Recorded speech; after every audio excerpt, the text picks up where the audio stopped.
tu mérites réellement notre louange et notre adoration. Voilà pourquoi ce matin, nous voulons te célébrer. Nous voulons chanter, danser en ton honneur, parce que tu nous fais tellement du bien. Tu nous fais tellement du bien. Nous serions ingrats de ne pas te louer, nous serions ingrats de ne pas te bénir, de ne pas t'offrir notre louange et notre adoration, parce que tu en mérites. Tu en mérites des louanges. Oh, si nous étions dans l'assemblée, nous aurions poussé des cris de joie en ton honneur, Seigneur, parce que tu en es digne. Aucun Dieu n'a fait ce que tu as fait. Aucun Dieu n'aime comme tu aimes. Aucun Dieu n'est Dieu comme tu l'es. Alléluia. Et nous voulons te célébrer ce matin, célébrer le nom du Seigneur et répandre ta paix sur nous tous.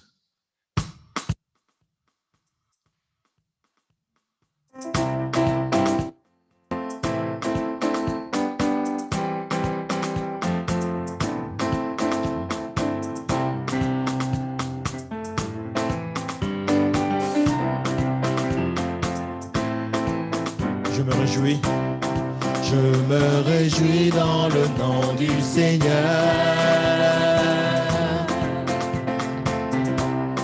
Je me confie dans le nom du Seigneur.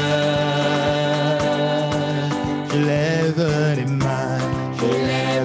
mains dans le nom du Seigneur. Je danse de joie dans le nom du Seigneur.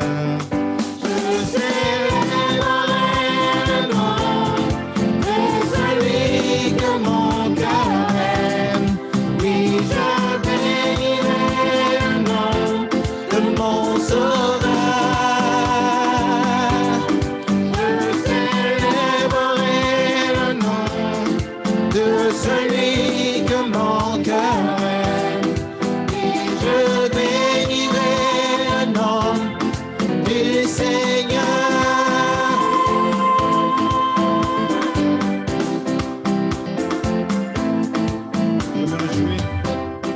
Je me réjouis dans le nom du Seigneur. Je me confie dans le nom du Seigneur. Je lève les mains dans le nom du Seigneur. Je danse de joie dans le nom du Seigneur. Je célébrerai le nom de celui que mon cœur aime. Puis je bénirai le nom de mon Sauveur. Je célébrerai le nom de celui que mon cœur aime. Puis je bénirai le nom du Seigneur. Je célébrerai le nom de celui que mon cœur aime. Puis je bénirai le nom de mon Sauveur. Je célébrerai le nom de celui que mon cœur aime. Puis je bénirai le nom du Seigneur. Je célébrerai le nom de celui que mon cœur aime. Puis je bénirai le nom de mon Sauveur. Je célébrerai le nom de celui que mon cœur aime. Puis je bénirai le nom du Seigneur. Amen. Nous allons le célébrer avec nos chants et nos danses. On y va. Je célébrerai le nom du Seigneur. Je célébrerai le nom du Seigneur. Je célébrerai le nom du Seigneur. Je célébrerai le nom du Seigneur. Je célébrerai.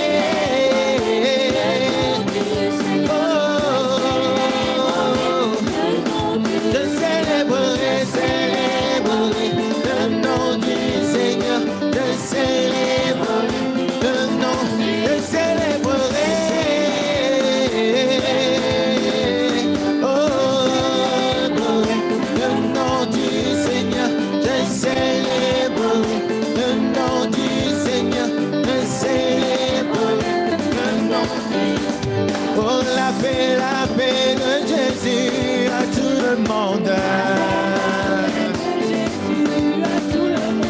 La paix de Jésus à tout le monde. La paix de Jésus à tout le monde. La joie de Jésus à tout le monde. La joie de Jésus à tout le monde. L'amour de Jésus à tout le monde. De Jésus, oh la paix de Jésus à tout le monde. Et de Jésus, la paix de Jésus, la paix de Jésus, la joie de Jésus, la joie de Jésus, la joie de Jésus, l'amour de Jésus. Oh la paix de Jésus à tout le monde. La joie de Jésus à tout le monde. L'amour de Jésus à tout le monde. La paix de Jésus, la paix de Jésus, la paix de Jésus, la paix de Jésus. La joie de Jésus, la joie de Jésus, l'amour de Jésus, l'amour de Jésus, la paix de Jésus, la joie de Jésus, l'amour de Jésus, l'amour de Jésus à tout le monde. Alléluia, nous bénissons notre Dieu.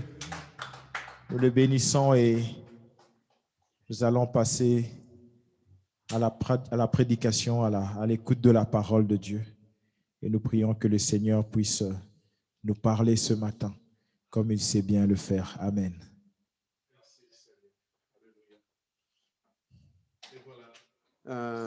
Déjà, je m'en vais vraiment remercier Dieu pour le groupe de louanges.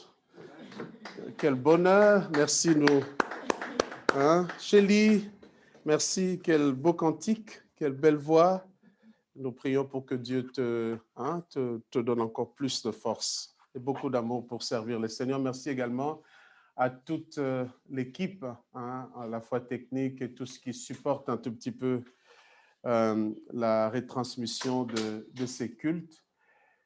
Je vous salue en tout cas, frères et sœurs, où que vous vous trouviez, et ma joie est que nous puissions prolonger ce moment de communion que nous avons eu au travers de la parole de Dieu, plutôt des chants, et maintenant au travers de la parole du Seigneur. Que Dieu soit béni. Je vais vous demander de fermer les yeux, de prendre une attitude qui vous permet d'avoir cette communion avec le Seigneur, et nous demanderons au Seigneur de préparer nos cœurs, mais aussi de rendre accessible la parole, aussi bien pour moi, pour la transmettre, mais aussi pour vous, pour l'accueillir. Merci Seigneur. Seigneur, cela est un bonheur pour nous. Nous apprécions le temps que nous passons ici, dans le contexte actuel où nous sommes condamnés à nous isoler, à être dispersés. Nous apprécions les moments que tu nous as donnés comme un privilège, Seigneur, d'avoir un temps de communion, un temps où nous pourrions, Seigneur, un instant ensemble, Seigneur, te louer comme un seul homme, comme une seule femme, un seul esprit, une louange à la gloire de ton nom. Seigneur, c'est quelque chose qui demeure, la louange à Dieu. Non seulement sur la terre, mais aussi dans l'éternité. C'est une activité pérenne, une activité que tu aimes et que tu agrées de te louer. Et Seigneur, nous te prions pour que tu puisses continuer à soutenir notre communauté, à demeurer, à s'inscrire dans cette voie. Maintenant, voici le temps, Père, d'avoir l'occasion, Seigneur, d'écouter ta parole. Et tu sais dans quel état les uns et les autres nous nous trouvons. Seigneur, envoie ta parole, qu'elle puisse nous guérir, qu'elle puisse soulager, qu'elle puisse ouvrir les horizons, donner des perspectives, que ta parole puisse, Seigneur, éloigner des obstacles.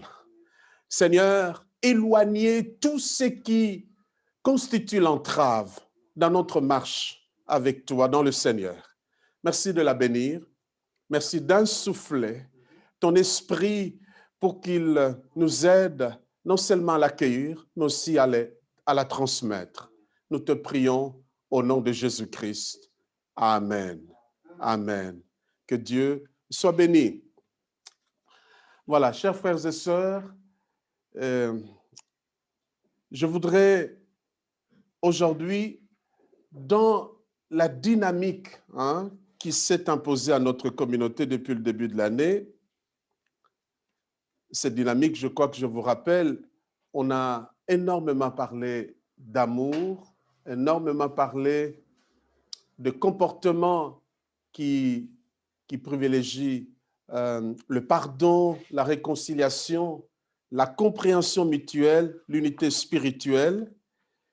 Je voudrais prolonger cette dynamique, mais dans une direction beaucoup plus concrète, parce que c'est comme cela que ces pensées sont venues s'imposer à mon esprit lorsque je me préparais à prêcher, donc à l'enseignement de la parole de Dieu.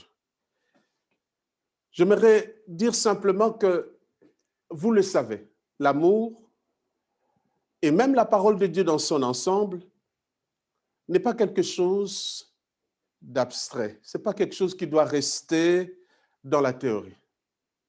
Elle doit sortir de quatre murs. Nous devons absolument poser des actes qui signalent l'amour de Dieu dans nos cœurs. La première chose comme exhortation générale, c'est un peu une expérience aussi personnelle. Vous savez que chaque fois que vous ouvrez un livre et vous parcourez ce livre jusqu'à la fin, et vous arrivez à la conclusion n'est pas au fait en réalité un point final. C'est peut-être un point final pour celui qui a écrit ce livre, mais la conclusion est un point de départ pour d'autres recherches, d'autres peut-être aventures. Et un homme qui a marqué le XXe siècle, je cite l'évangéliste Billy Graham, il a écrit un livre. Et dans son livre, c'est vrai qu'il a écrit, dans son livre, il y a énormément de choses.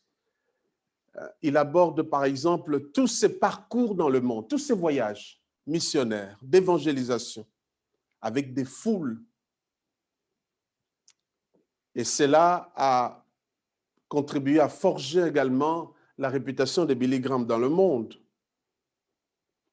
Mais dans son livre, intitulé Tel que je suis en français, As I Am, l'évangéliste Billy Graham conclut en ces termes. Je vais paraphraser Billy Graham. Donc, il disait, s'il fallait que je puisse reprendre ma vie, s'il fallait recommencer, s'il m'était donné de recommencer à vivre ou à exercer mon ministère, Il dit, je consacrerai beaucoup plus de temps dans la présence de Dieu par la prière et dans l'étude et la méditation de la parole de Dieu. Il dit, ce sont les deux choses qui semblaient lui manquer un tout petit peu, qu'il a mises de côté à cause de l'activité, à cause de ce ministère au fait public. Et je pense que pour nous, ça peut être une leçon, une instruction aujourd'hui. Dieu nous demande certes de travailler, de poser des actes, mais il ne nous demande pas de perdre de vue l'essentiel. Il nous veut seul à seul avec lui. Il nous veut dans sa communion. Alors, si je l'applique un peu dans mon expérience personnelle, et puis là, je rentre un peu dans le confinement, évidemment, le contexte actuel du confinement, je me rends compte qu'avant le confinement, et donc ici je parle du confinement le plus strict que nous avons connu en mars 2020, je me rends compte que, compte tenu de mon activité chrétienne, de ma vie spirituelle, j'ai effectivement forgé et développé une vie de prière très, très intense. Et cela est comme un élément qui fait partie de ma vie. De pouvoir prier, de pouvoir disposer de ce temps avec Dieu. Je ne peux pas démarrer ma journée, que ce soit une journée de travail, une journée ordinaire, sans avoir un moment de prière. Et un moment nourri. Je peux rester des heures à prier.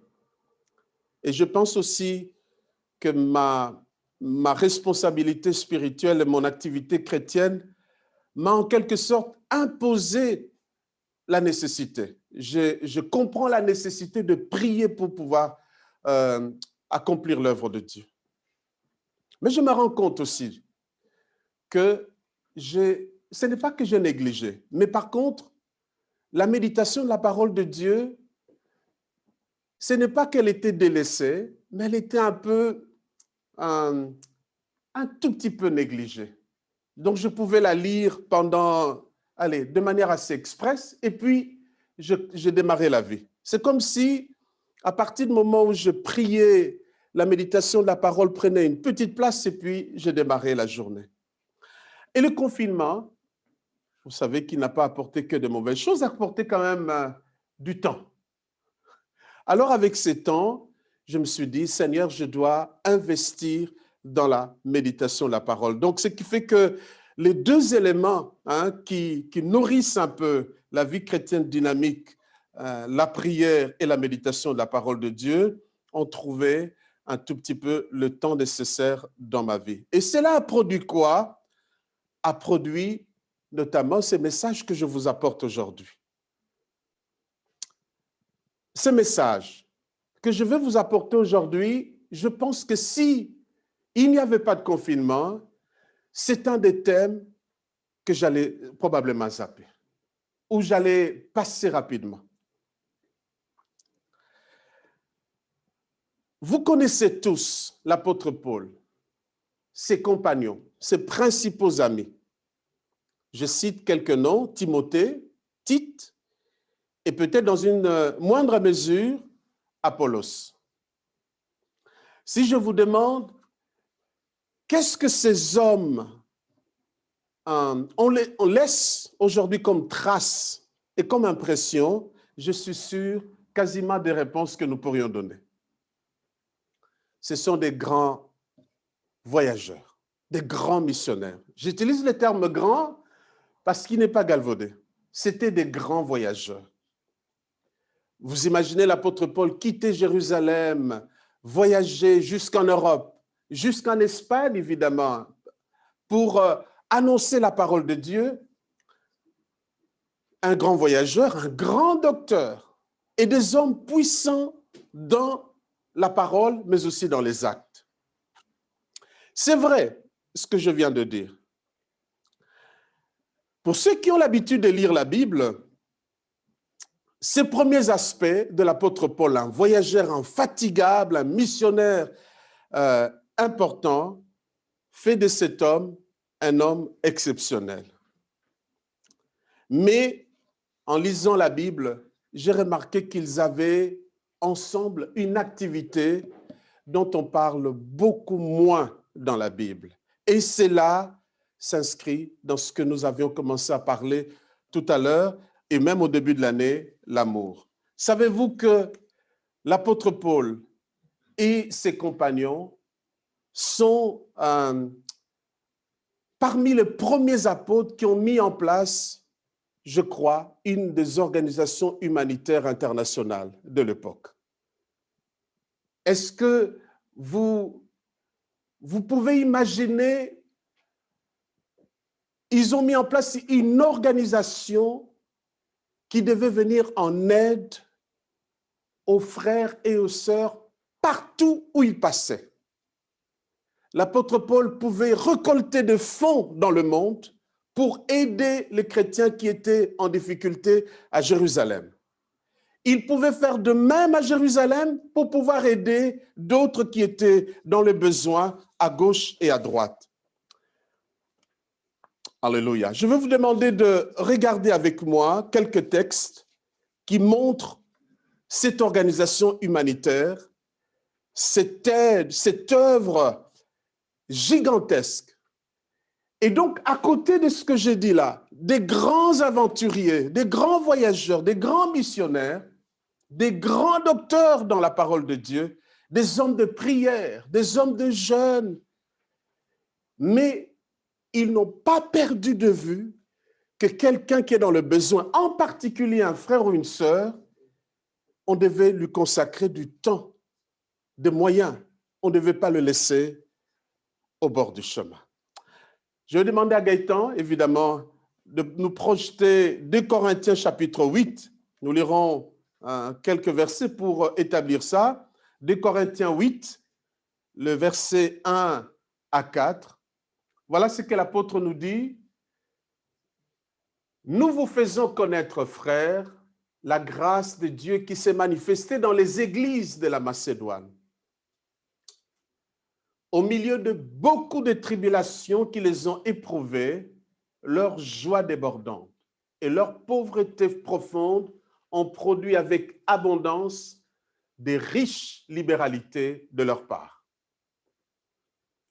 Ils ont, je l'atteste, donné volontairement selon leurs moyens et même au-delà de leurs moyens. Nous demandons avec de grandes instances la grâce de prendre part à l'assistance destinée aux saints. Amen. Ça, c'est un premier texte pour montrer que lorsqu'ils prêchaient la parole dans des communautés en dehors de Jérusalem, dans le monde, ils demandaient aux frères de ne pas perdre de vue que d'autres frères dans le monde étaient dans le besoin et avaient besoin de cette assistance. Un autre texte, toujours dans 2 Corinthiens 8, mais le verset 6 à 7.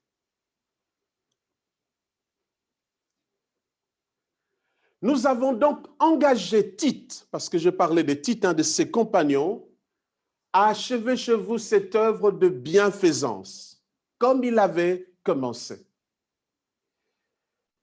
De même que vous excellez en toutes choses.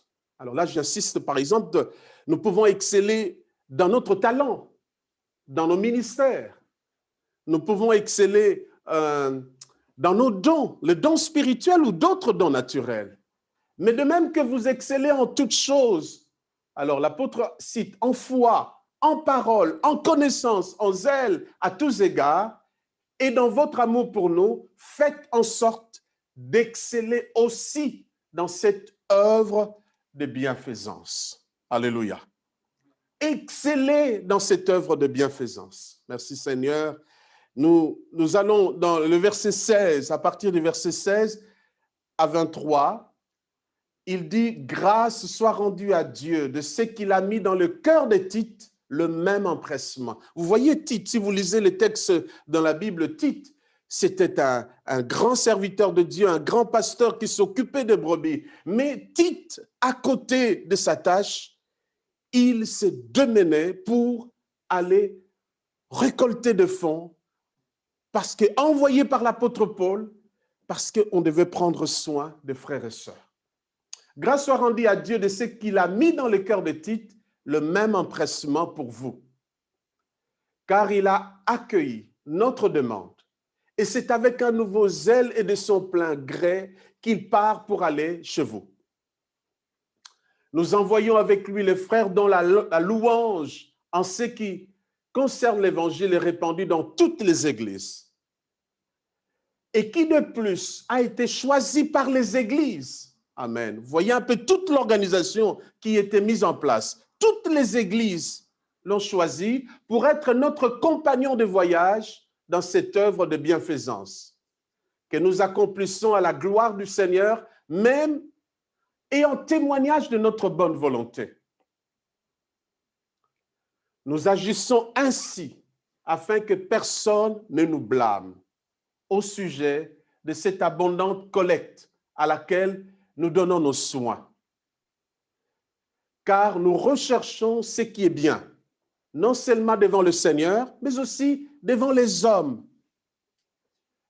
Nous envoyons avec notre frère, dont nous avons souvent éprouvé les ailes dans beaucoup d'occasions et qui en montre plus encore cette fois à cause de sa grande confiance en vous. Et le verset 23, « Ainsi, pour ce qui est de Tite, il est notre associé. » Amen. « Et notre compagnon d'œuvre auprès de vous.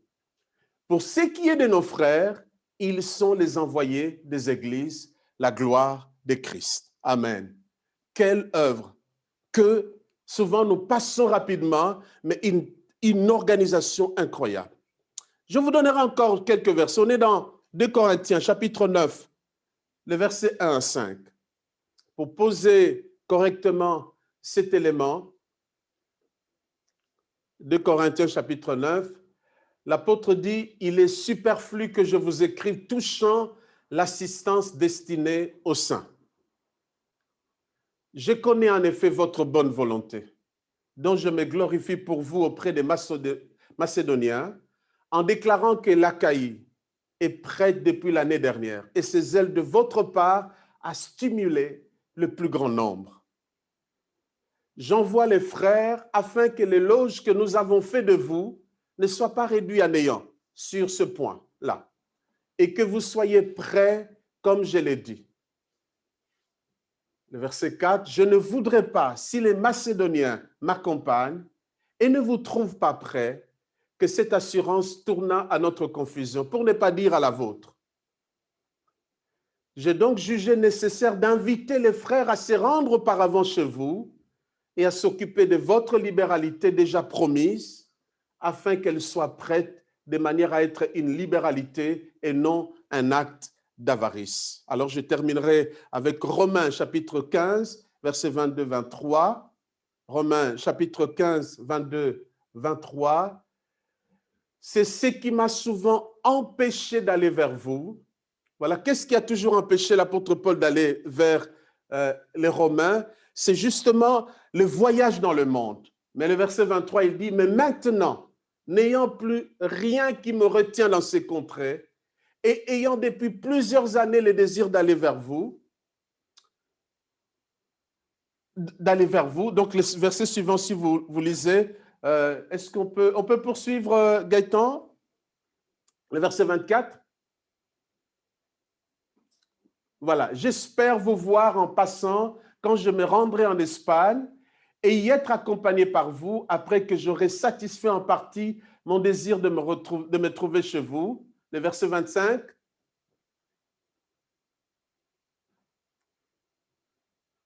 On terminera avec le verset 25 parce que je crois que, voilà. Présentement, je vais à Jérusalem pour le service des saints. Merci Gaëtan, on s'arrête là. Donc le thème, je l'ai évoqué quelque part. Au fait, c'est l'assistance aux saints ou l'œuvre de bienfaisance dans l'Église. Je parle d'abord dans l'Église. Nous parlerons un tout petit peu à la fin. est-ce que c'est dans la volonté de Dieu que cette œuvre humanitaire soit une œuvre en dehors de l'Église? Mais vous voyez que l'apôtre Paul et ses compagnons, l'objectif principal et premier, c'était de ne pas laisser au bord du chemin d'abord de frères et de sœurs. Et ensuite, on pourra probablement l'étendre. Amen. Mes frères et sœurs, je pense que l'amour, comme je l'ai dit, ne doit pas être pour nous abstrait ni théorique. Nous devons exceller en ce qui concerne l'amour. Et exceller, pour moi, c'est que nous devons être inventifs, en particulier dans cette époque et ces contextes dans lesquels nous sommes. Nous devons être inventifs, originaux, malgré ces contextes, de ne pas laisser l'une d'entre nous dans le besoin ou dans la souffrance. Dans 1 Jean chapitre 3, versets 18 à 19, en parlant de l'amour, 1 Jean chapitre 3, 18, 19, vous connaissez ce texte, l'apôtre Jean dit « Petits enfants, n'aimons pas en parole et avec la langue, mais en action et avec vérité. » Le verset 19 dit « Par là, nous connaîtrons que nous sommes de la vérité et nous rassurerons nos cœurs devant lui. N'aimons pas en parole simplement et avec la langue. » Et le Seigneur Jésus lui-même montre l'exemple dans Jean chapitre 13, versets 12 à 17. Après qu'il leur eut lavé les pieds et qu'il eut pris ses vêtements, il se remit à table et leur dit, « Comprenez-vous ce que je vous ai fait? Vous m'appelez Maître et Seigneur, et vous dites bien, car je le suis. Si donc je vous ai lavé les pieds, moi, le Seigneur et le Maître, vous devez aussi vous laver les pieds les uns aux autres. Car je vous ai donné un exemple, afin que vous fassiez comme je vous ai fait. » Alléluia. En vérité, je vous le dis, le serviteur n'est pas plus grand que son Seigneur, ni l'apôtre plus grand que celui qui l'a envoyé. Si vous savez ces choses, vous êtes heureux, pourvu que vous le pratiquiez. Amen.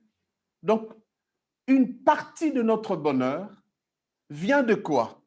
Vient du fait que nous aimons les frères et les sœurs. Une partie du bonheur d'un chrétien vient de ça. À partir du moment où nous sommes en capacité de manifester notre générosité, notre solidarité à l'égard de ceux qui sont dans le besoin. Parce que la Bible dit qu'il y a beaucoup plus de bonheur à donner qu'à recevoir. Amen. C'est une partie de notre bonheur. Ce que l'apôtre Paul et ses amis étaient en train de faire, est-ce que c'est quelque chose qu'il a inventé et qu'il a imaginé?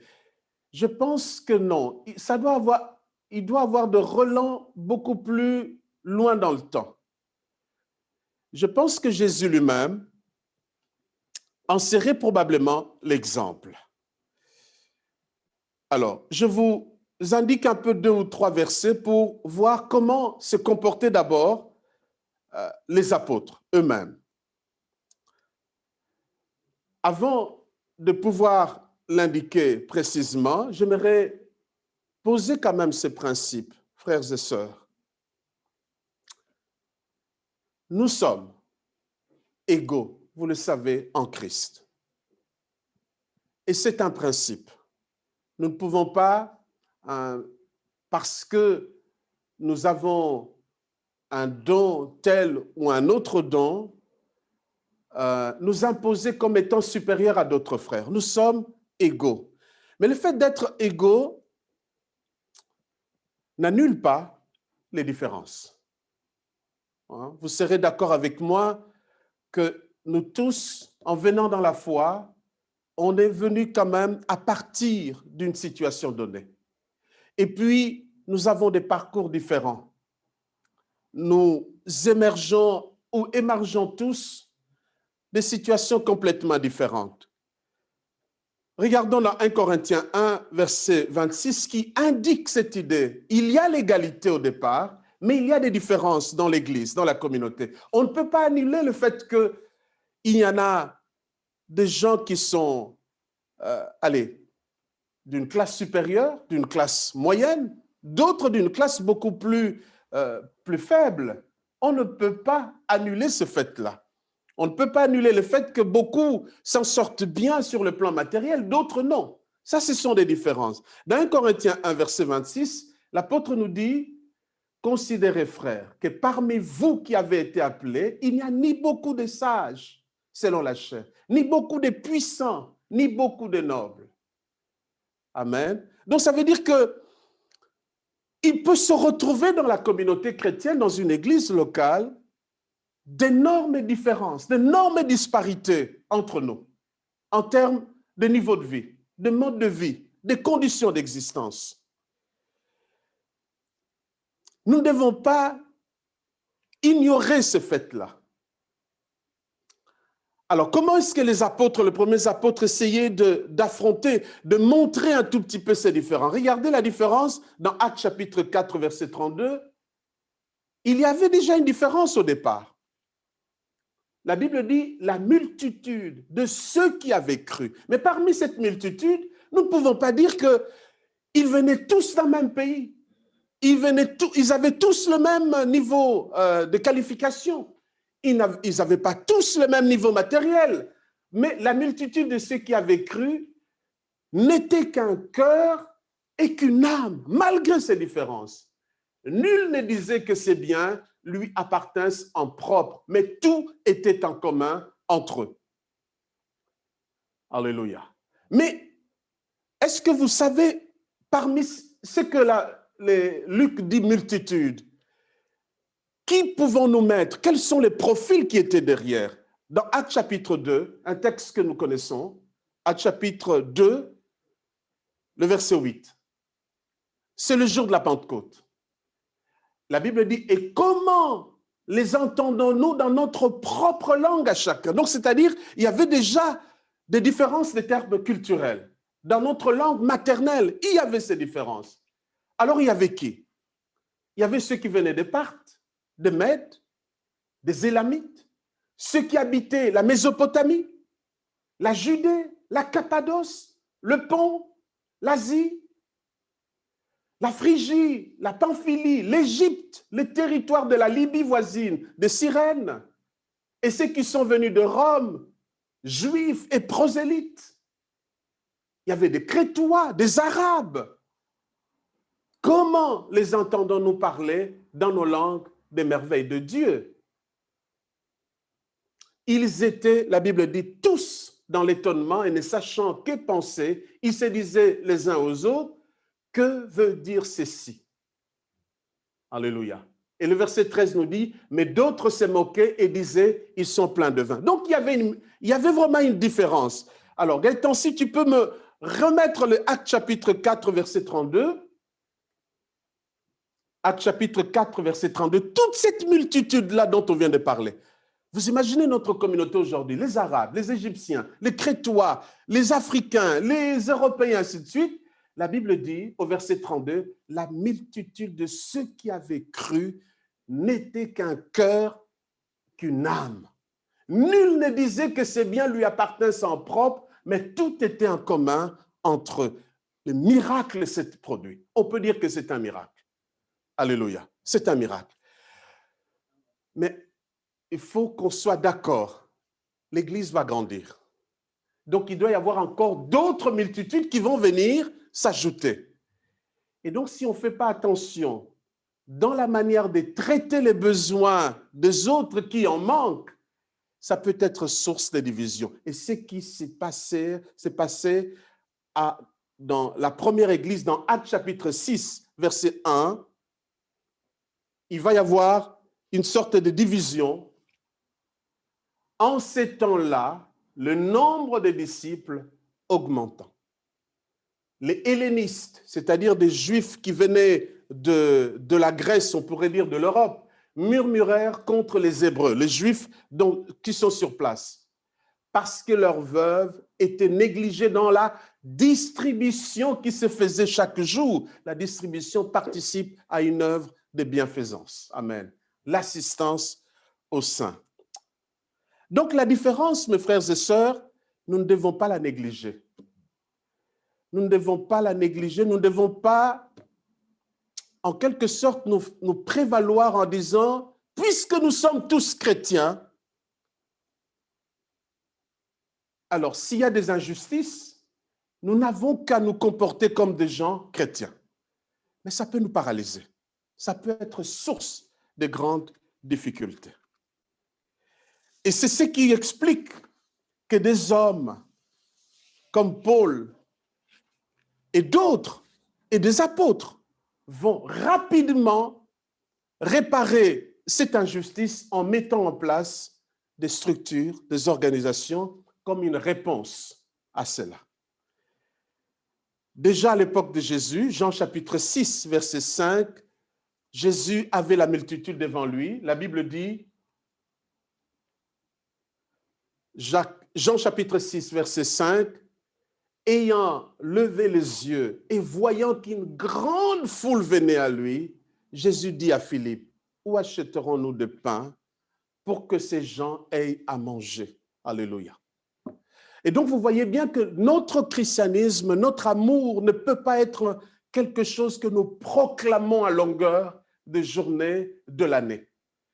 Nous devons passer à des actions, non pas parce que nous avons envie d'impressionner les gens, mais c'est une réponse de notre amour. Le Seigneur l'a fait, nous devons le faire. Amen. Les apôtres, Actes chapitre 2, verset 44. Actes chapitre 2, verset 44. Tous ceux qui croyaient étaient dans le même lieu, ils avaient tout en commun. Alléluia. Nous sommes toujours dans Actes chapitre 4, verset 34-35. Car il n'y avait parmi eux, écoutez bien, aucun indigent. Tous ceux qui possédaient des champs, c'est-à-dire ceux qui avaient une situation sociale relativement plus aisée, pouvaient contribuer pour que ceux qui étaient dans le besoin ne puissent pas souffrir un sentiment d'injustice. Alors, dans ce sentiment d'injustice, la jalousie peut naître. Et cette jalousie peut amener une certaine division. Donc, aucun indigent, tous ceux qui possédaient des champs ou des maisons les vendaient et apportaient le prix de ce qu'ils avaient vendu. Car il n'y avait parmi eux aucun indigent, hein, c'est ce que je dis, le verset 35, et le déposaient aux pieds des apôtres et l'on faisait des distributions à chacun selon qu'il en avait besoin. Amen. Donc, c'est un peu le principe qui va naître, en fait, déjà à l'Église primitive, déjà à l'époque de Jésus. Et l'apôtre Paul, avec son intelligence et son expérience à son époque, va simplement structurer cela, va l'organiser, va rendre cela comme une organisation pérenne et durable dans le temps. Et c'est pour cela que c'est un défi que je nous lance. Il ne suffit pas simplement de reproduire ce que les apôtres ont fait, mais de dire, les principes sont là, quelles sont les actions que nous devons mettre en œuvre, nous, à notre époque, dans les situations qui sont les nôtres, de manière originale, pour réaliser ce que Jésus attend de nous, l'amour, et l'amour qui n'exclut pas des frères et des sœurs qui sont dans le besoin. L'œuvre missionnaire, l'œuvre de bienfaisance dans l'Église. Alors, quels sont les principes et quelle est la caractéristique que nous voyons dans l'organisation que l'apôtre Paul a mis en place? Comment ça fonctionnait?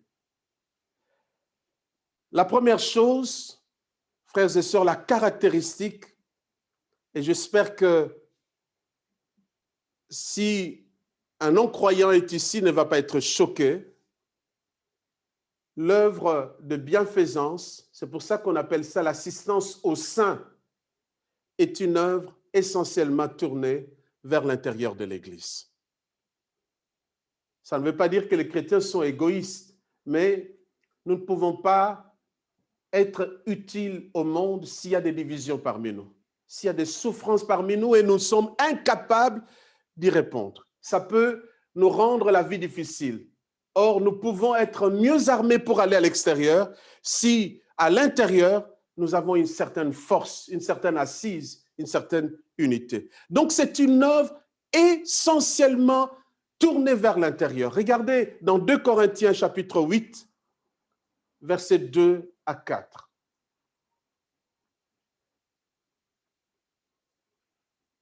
« 2 Corinthiens chapitre 8, versets 2 à 4. La Bible dit, l'apôtre dit, « Au milieu de beaucoup de tribulations qu'ils ont éprouvées, leur joie débordante et leur pauvreté profonde ont produit avec beaucoup d'abondance des riches libéralités de leur part. » Verset 3, « Ils ont, je l'atteste, donné volontairement selon leurs moyens et même au-delà de leurs moyens. Nous demandons avec des grandes instances la grâce de prendre part à l'assistance destinée aux saints. » Alléluia. Cette assistance est destinée aux saints. Et les saints ici, ce ne sont pas des païens, ce sont des chrétiens. Ce sont des gens de la maison, des gens que le Seigneur a rachetés, mais qui sont dans le besoin. Donc si l'œuvre de bienfaisance est tournée essentiellement vers l'intérieur, ça veut dire ce n'est pas une œuvre d'évangélisation.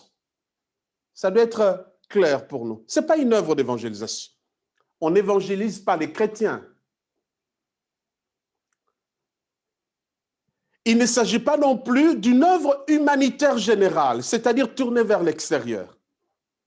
Mais dans l'esprit des premiers chrétiens, elle est destinée exclusivement aux frères et aux sœurs dans la maison de Dieu.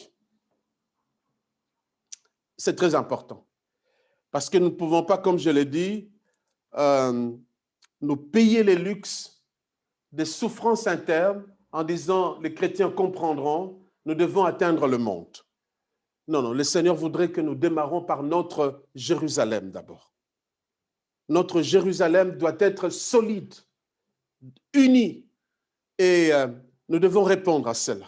Et c'est extrêmement important parce que comment voulez-vous que nous puissions avoir des cultes, des moments de communion avec des frères et sœurs, si nous savons pertinemment que parmi nous, certains sont dans des souffrances, dans des besoins. Même si nous ne pouvons pas répondre à tout, mais nous devons être en capacité de proposer quelque chose. Donc ça, c'est la première caractéristique. Alors, la contribution à une telle œuvre est fondamentalement volontaire. Ça doit être un acte volontaire. Et c'est tout à fait naturel pour quelqu'un qui a rencontré l'amour de Jésus, qui sait qu'il n'a pas mérité. Le Seigneur a accompli une œuvre qui a complètement bouleversé son existence, gratuitement, par grâce. Évidemment, il est tout naturel qu'un homme ou une femme qui a été touché de cette manière puisse dire « à mon tour d'être utile à quelqu'un d'autre ». Regardons dans 2 Corinthiens 9, le verset 1 et puis 3, 5.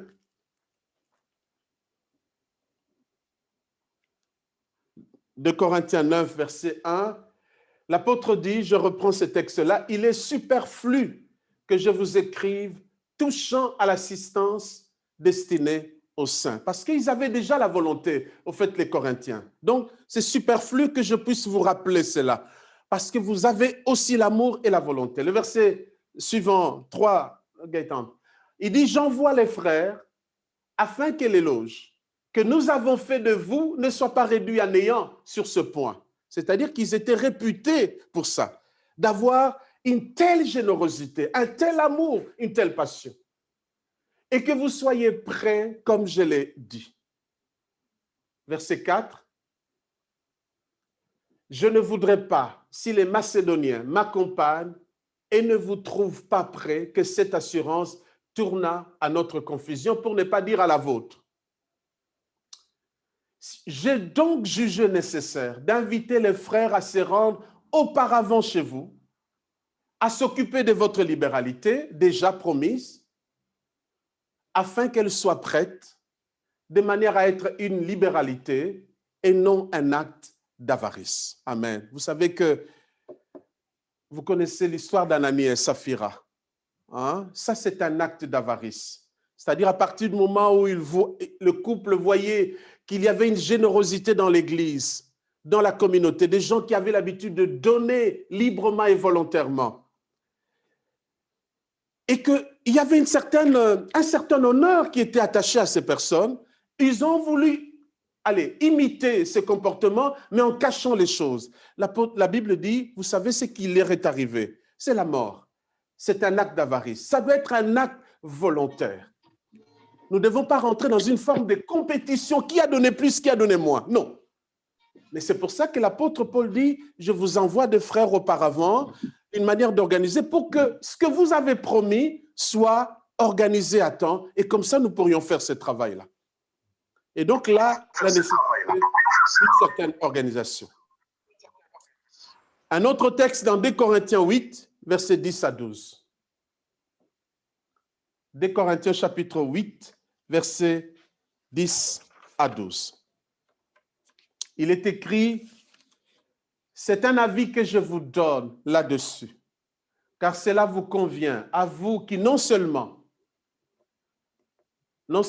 avez commencé à agir, mais qui en avez eu la volonté dès l'année dernière. Alléluia. Vous avez eu la volonté dès l'année dernière. Alors il dit au verset 11, achevez donc maintenant d'agir, afin que l'accomplissement selon vos moyens réponde à l'empressement que vous avez mis à vouloir. Alléluia.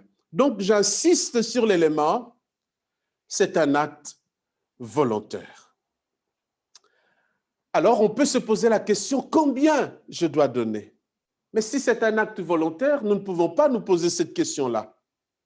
Et donc, ça doit être en fonction, l'apôtre Paul dit, de nos moyens, de pouvoir nous-mêmes, en famille, de manière personnelle, c'est dire, voilà, malgré ma situation, malgré mon état, combien je pouvais mettre de côté pour que ceux qui, dans la maison de Dieu, sont en souffrance, puissent au moins avoir quelque chose. Donc, cette contribution est en fonction des moyens de chacun, frères et sœurs. C'est proportionnellement à vos moyens et votre propre évaluation. Et personne ne pourra venir vous dire, frères, sœurs, vous n'avez pas donné suffisamment. Ça doit être votre propre contribution volontaire. Dans 2 Corinthiens 8 que nous venons de lire, verset 11 et puis 13-15, il est écrit, achevez donc maintenant d'agir afin que l'accomplissement selon vos moyens réponde à l'empressement que vous avez mis à vouloir. Le verset plutôt, dans 2 Corinthiens 9, plutôt, Gaëtan, versets 3 à 5. 2 Corinthiens 9, 3, 5.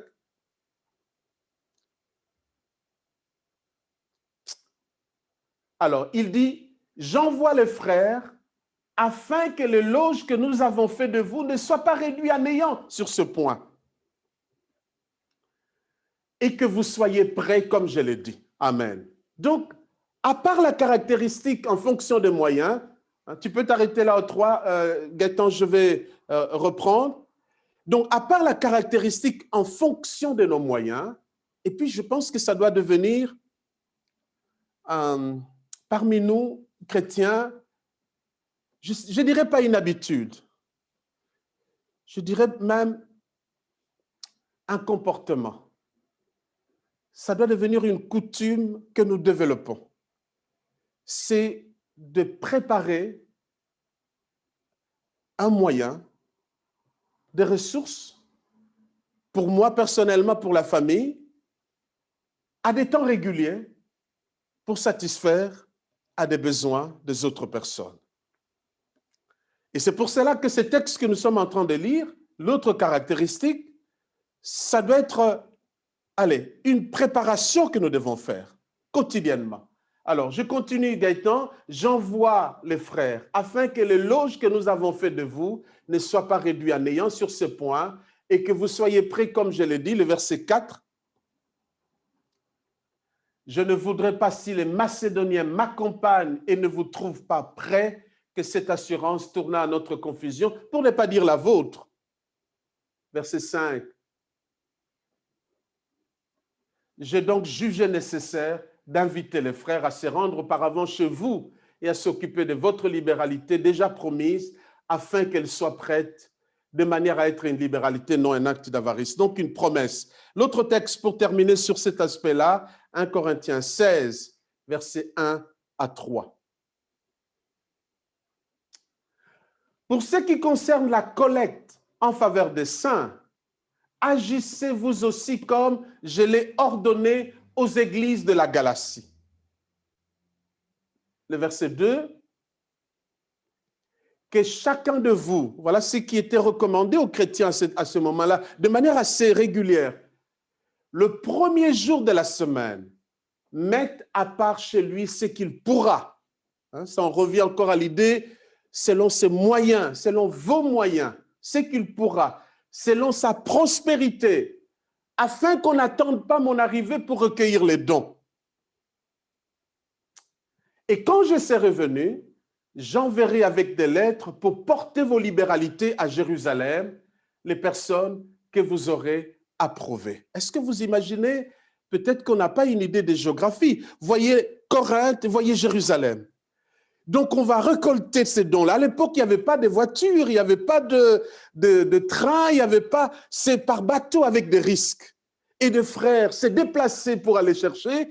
Et ils devaient préparer tout ça, l'organiser, le ramener à Jérusalem pour faire du bien aux saints qui étaient à Jérusalem. Que Dieu soit loué. Alléluia. Alors, ceux qui donnent et ceux qui s'occupent de la distribution poursuivent un but. C'est maintenant important pour nous de distinguer notre libéralité, notre solidarité qui peut avoir un caractère humanitaire avec ce que le Seigneur nous demande à l'intérieur de la maison. Quel est le but lorsque nous donnons, lorsque nous distribuons, lorsque nous sommes des intermédiaires pour ramener des dons? 2 Corinthiens 8, 19.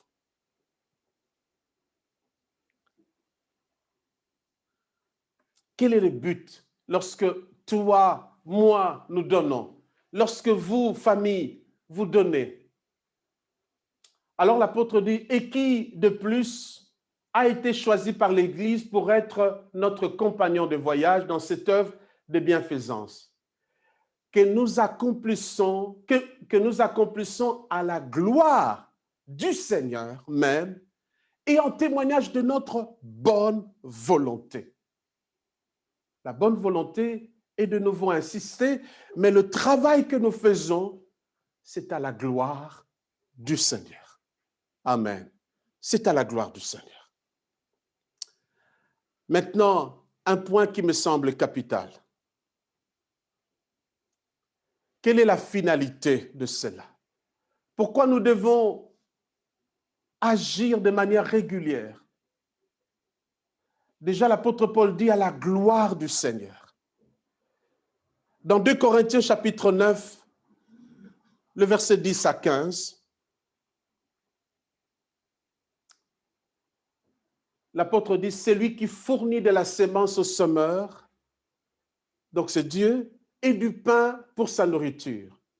Vous fournira, vous multipliera la sémence et il augmentera le fruit de votre justice. Vous remarquez, frères et sœurs, depuis que j'ai commencé à parler, Gaëtan, tu peux reprendre encore le 9, depuis que j'ai commencé à aborder ce thème, je me suis efforcé de pouvoir m'écarter de certains enseignements qui ont cours dans les milieux chrétiens, évangéliques en particulier, où le don est comme une sémence pour s'attendre à récolter. Les gens ne le font que pour récolter. Mais ce n'est pas sur cette base-là que je voulais vous entraîner. Même si cet élément n'est pas absent. Amen. Mais la base sur laquelle je voulais que vous puissiez vous appuyer pour faire ce travail, c'est l'amour. C'est l'exemple de Jésus. C'est le modèle des premiers chrétiens et en particulier de l'apôtre Paul qui a mis en place une telle organisation beaucoup plus durable dans le temps. Mais nous ne devons pas nous méprendre. Un tel acte, il est comptabilisé auprès du Seigneur. Il est recueilli par Dieu. C'est lui qui fournit de la sémence au semeur et du pain pour sa nourriture. Vous fournira et vous multipliera la sémence. Et il augmentera les fruits de votre justice. Le verset suivant. Vous serez de la sorte, écoutez bien, enrichis à tous égards pour toute espèce de libéralité qui par notre moyen feront offrir à Dieu des actions de grâce. Alléluia. Écoutez bien, Gaëtan, reste un peu sur ce texte. Non seulement Dieu va vous enrichir parce que vous êtes en train d'enrichir d'autres, mais en plus, ce que nous sommes en train d'arracher auprès de frères et sœurs qui étaient dans le besoin et qui considèrent que l'Église, la communauté chrétienne, n'est pas éloignée, n'est pas insensible à ces besoins, apporte l'offrande à Dieu des actions de grâce. Le verset 12, Gaëtan. Car le secours de cette assistance, non seulement pourvoit aux besoins des saints, mais il est encore une source abondante de nombreuses actions de grâce devant Dieu. Qu'est-ce que nous souhaitons dans le monde, frères et sœurs? Nous souhaitons qu'un jour, allez, mon frère Dadi, lorsqu'il a commencé la louange ici, c'est ce qu'il a dit, nous, la louange à Dieu, c'est ce que nous voulons, c'est ce que, en finalité, ce que nous voulons offrir à Dieu. Tout ce que nous faisons.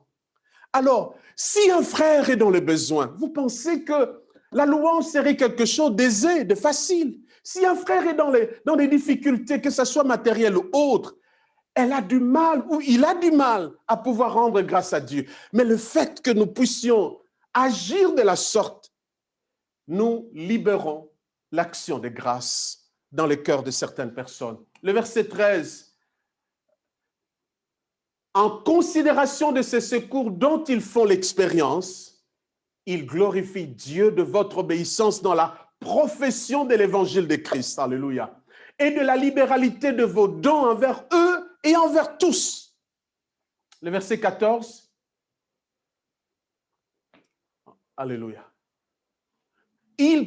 En plus, ils vont prier pour vous parce qu'ils vous aiment à cause de la grâce éminente que Dieu vous a faite. Le verset 15. Alléluia. Grâce soit rendue à Dieu pour son don ineffable. Nous créons là un maillon d'unité solide. Non seulement, et nous aimons tous que quelqu'un prie pour nous, mais la Bible dit, lorsque nous accomplissons ces libéralités, quelqu'un quelque part prie pour nous. Vous pensez que quelqu'un qui a reçu une aide, un soutien, va rester insensible? D'abord, il va rendre grâce à Dieu, Dieu qui a pensé à lui, mais il priera, Seigneur, bénis ceux qui ont l'habitude de m'apporter de l'aide. Non seulement qu'ils soient enrichis pour eux-mêmes et qu'ils aient suffisamment pour aider d'autres personnes. Alléluia.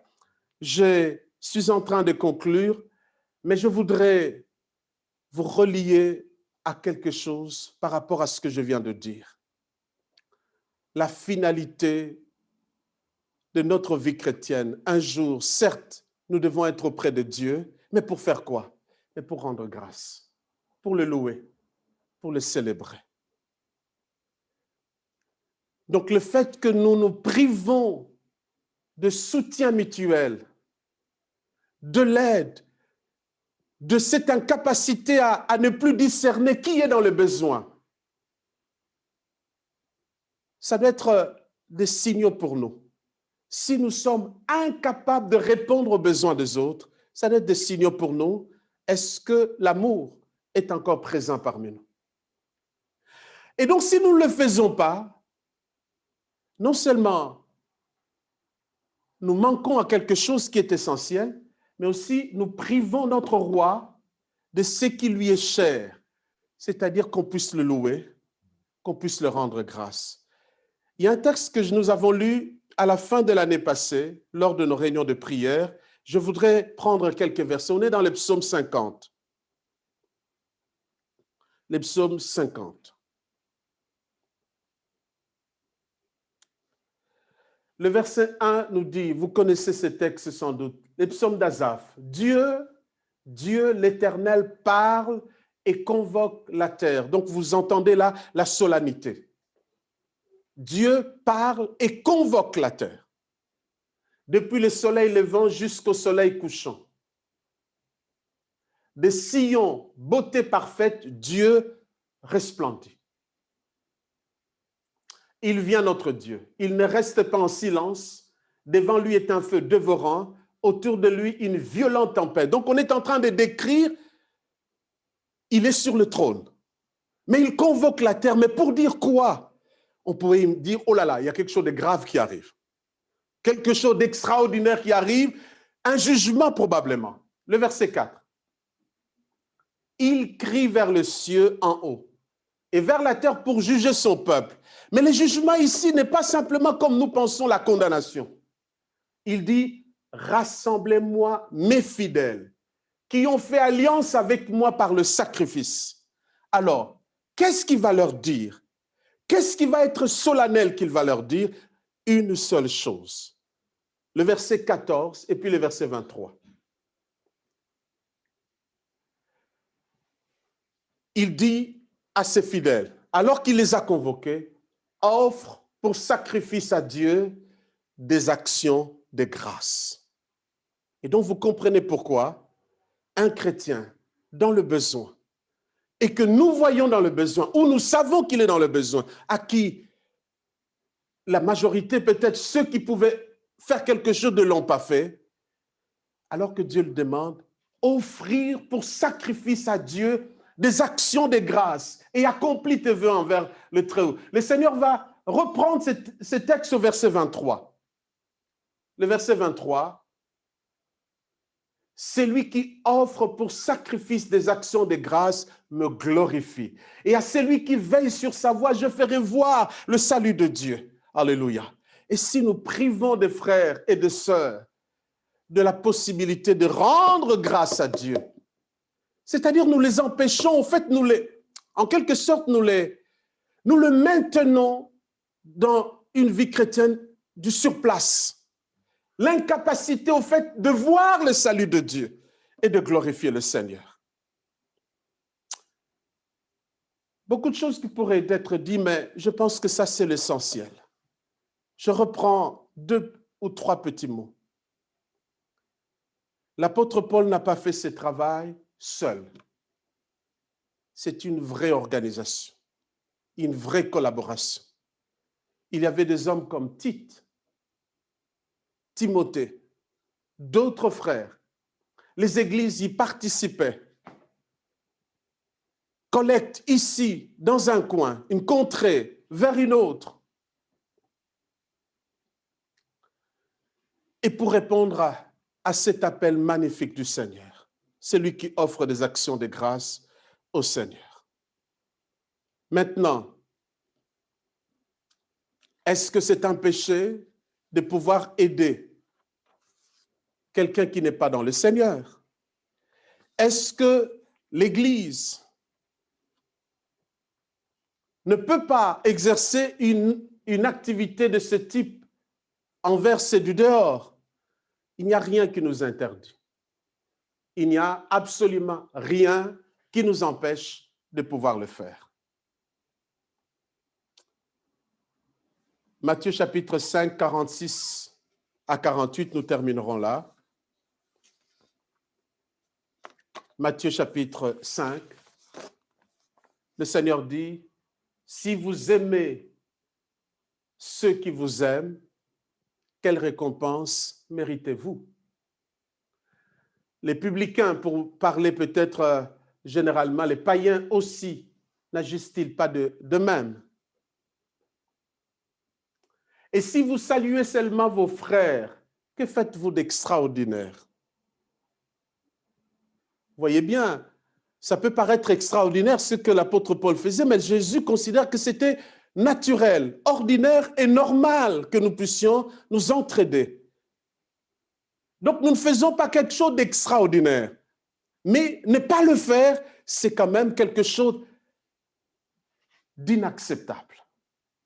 C'est-à-dire, ce n'est pas l'Église.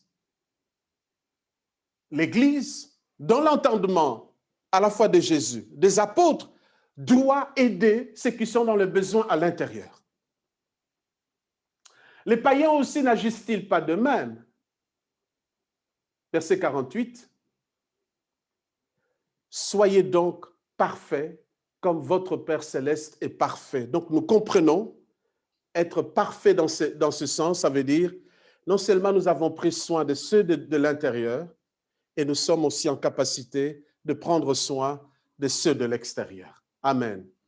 Ça sera là un défi que je lance à la communauté.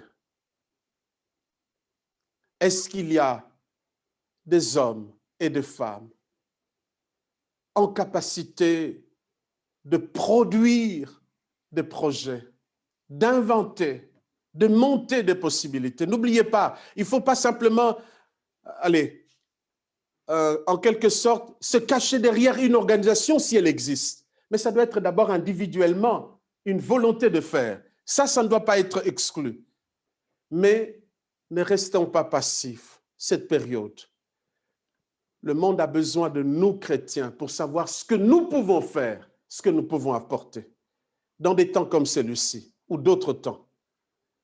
Alors, nous empêcherons non seulement des divisions à l'intérieur, mais nous serons des témoignages de Jésus et qu'on pourrait nous dire et à nous appeler, ce sont des chrétiens.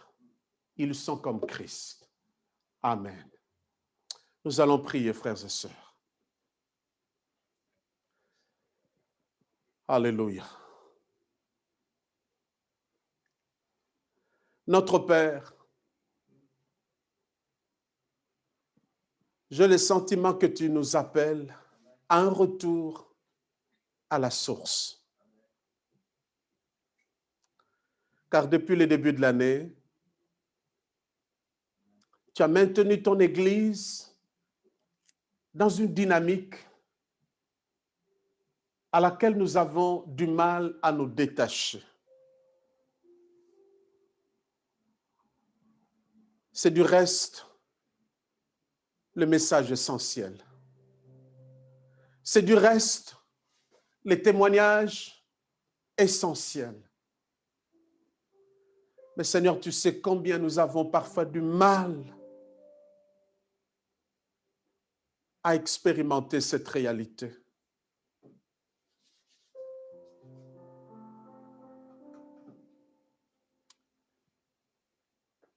Seigneur,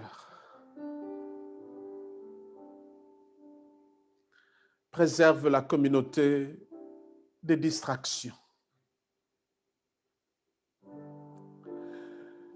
Seigneur, préserve-nous de dilapider notre énergie, nos moyens,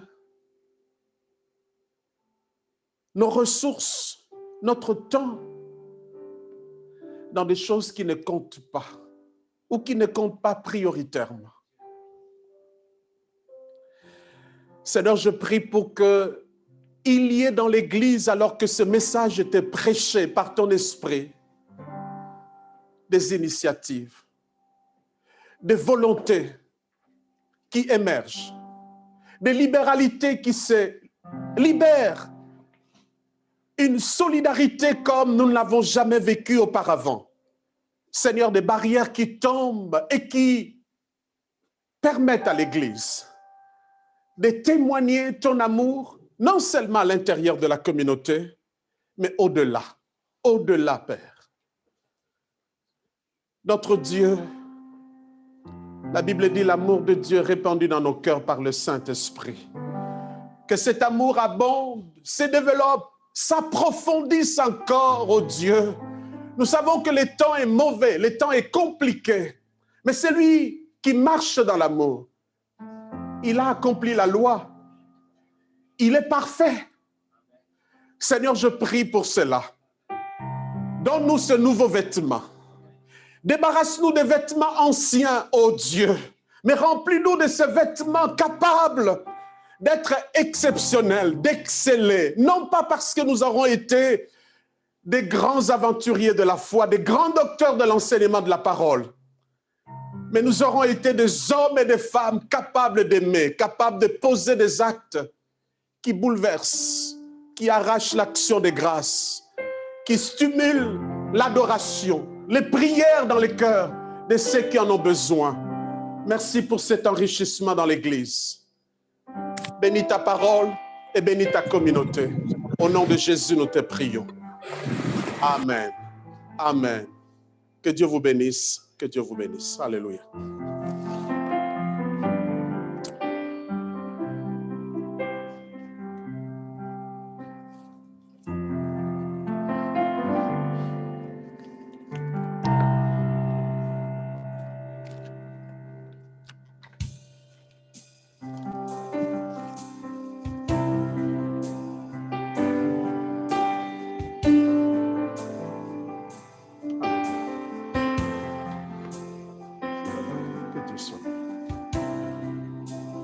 En Jésus seul. En Jésus seul, je me confie.